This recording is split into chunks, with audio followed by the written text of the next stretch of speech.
फहीम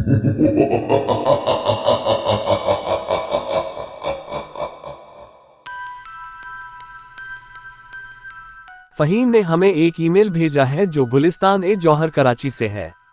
उन्होंने अपनी और अपनी पत्नी हीरा की एक डरावनी कहानी सुनाई है। कहानी इस प्रकार है।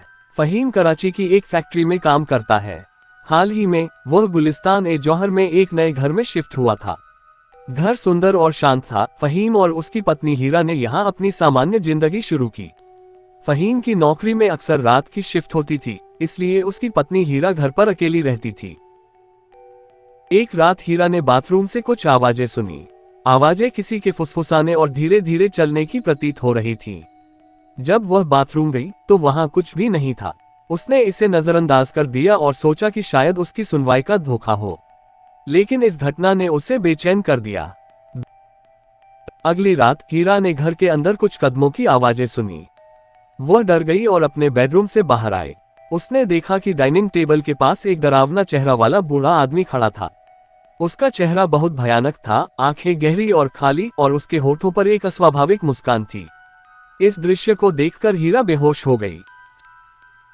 सुबह जब फहीम फैक्ट्री से लौटा तो उसने हीरा को बेहोशी की हालत में पाया। फहीम ने तुरंत अपनी मां को बुलाया और उनसे रात में हीरा के साथ रहने के लिए कहा।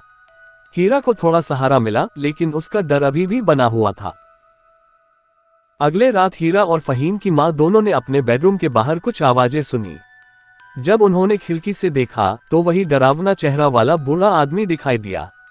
वह खिड़की के बाहर खड़ा था और घूर रहा था। उन्होंने फौरन खिड़की बंद कर दी और अंदर से ताले लगा दिए। उस रात वे दोनों बहुत डर के साए में सोने की कोशिश कर रही थीं। अगले दिन फहीम ने एक मौलाना साहब को घर बुलाया। मौलाना साहब आए और उन्होंने कुछ रूहानी अमल किया। उन्होंने पूरे घर में कुरान की आयतें पढ़ी और कहा कि यह घर प्रेतात्माओं से ग्रस्त है और यहाँ एक जिन बहुत समय से मौजूद है। मौलाना साहब ने सलाह दी कि जिन को परेशान न करें और वहां से चले जाएं। इसके बाद भी सभी ने कई बार उस डरावने जिन को देखा। कभी वह छत पर दिखाई देता, कभी बगीचे में और कभी घर के अंदर। फहीम और उसकी परिवार का डर बढ़ता ही गया। अंततः फहीम और उसकी परिवार ने वह घर छोड़ने का निर्णय लिया। उन्होंने जल्दी जल्दी अपनी सारी चीजें समेटी और किसी सुरक्षित जगह पर चले गए।